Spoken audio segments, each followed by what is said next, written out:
আপনাকে কেউ যদি অন্যায়ভাবে ঠগায়, আপনি মনে করছেন সে জিতে গেছে, আপনি হেরে গেছেন? না, আপনি জিতেছেন, সে হেরেছে। কয়দিনের জিন্দেগি ভাই? কোনো না কোনো ভাবে আপনার দিন চলে যাবে, কিন্তু আপনার যে এই যে দীর্ঘশ্বাস, আপনার যে কষ্টের নিঃশ্বাস, আপনার যে কষ্টটা, এই কষ্টটা সে হয়তো বা বুঝলো না, আল্লাহ কিন্তু বুঝেছেন। আপনি মুখ বুঝেছিলেন।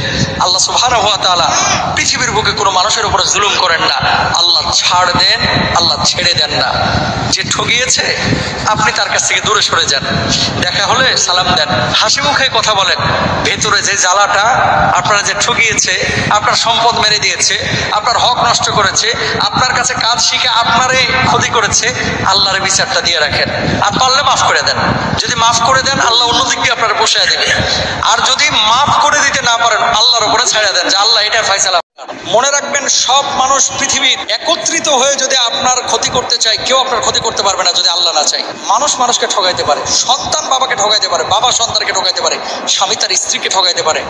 আল্লাহ কখনো তার বান্দাকে ঠগান না, কখনো না। বরং ডাকার মতো যদি ডাকেন, আল্লাহকে বলার মতো যদি বলেন, সে আল্লাহ সুবহানাহু ওয়া তাআলা আপনার ডাকে সাড়া দেবেন। আপনি মনে করছেন যে এত ডাকলাম, আল্লাহ তো সাড়া দিচ্ছে না, কে বলছে দেয় নাই? কখন কোনটা আপনার জন্য প্রয়োজন এবং কোনটা কখন আপনাকে দিলে আপনি এটাকে যথাযথভাবে কাজে লাগাইতে পারবেন, এটা আপনিও জানেন না, আমিও জানি না। জানে কে? আল্লাহ সুবহানাহু ওয়া তাআলা। সুতরাং আল্লাহকে ডাকেন, আল্লাহর সাথে বোঝাপড়া করেন। শুধু রিজকের পেছনে না ছুটে, রিজিকের মালিকের পেছনে ছুটেন। পৃথিবীতে কে কষ্ট দিল, কে আপনার তিরস্কার করলো, কে আপনাকে হিংসা করলো, কে পেছন থেকে টেনে ধরলো, গলার টাইম নাই, দেখার টাইম নাই। আমার বোঝাপড়া হবে আল্লাহর সাথে। আল্লাহ যদি আমার প্রতি খুশি থাকে, আমি পৃথিবীতে সফল। আল্লাহর পথে ফিরে আসো। ইন্নী যাহিবুনা ইলা রাব্বিস সাইয়্যিদিন। আমি চললাম আমার রবের পথে, তিনি আমাকে পথ দেখাবেন। দিন পরে তোমার নখগুলো খসে পড়ে যাবে, 4 দিন পর তোমার চুলগুলো এবং পশমগুলো ঝরে পড়ে যাবে। তোমাকে কবরে রাখার 5 দিন পর তোমার মগজগুলো পানি হয়ে বের হয়ে আসবে। তোমাকে কবরে রাখার 6 দিন পর তোমার পেটের ভিতরে সব তোমার নাক আর কান দিয়ে বের হয়ে আসবে।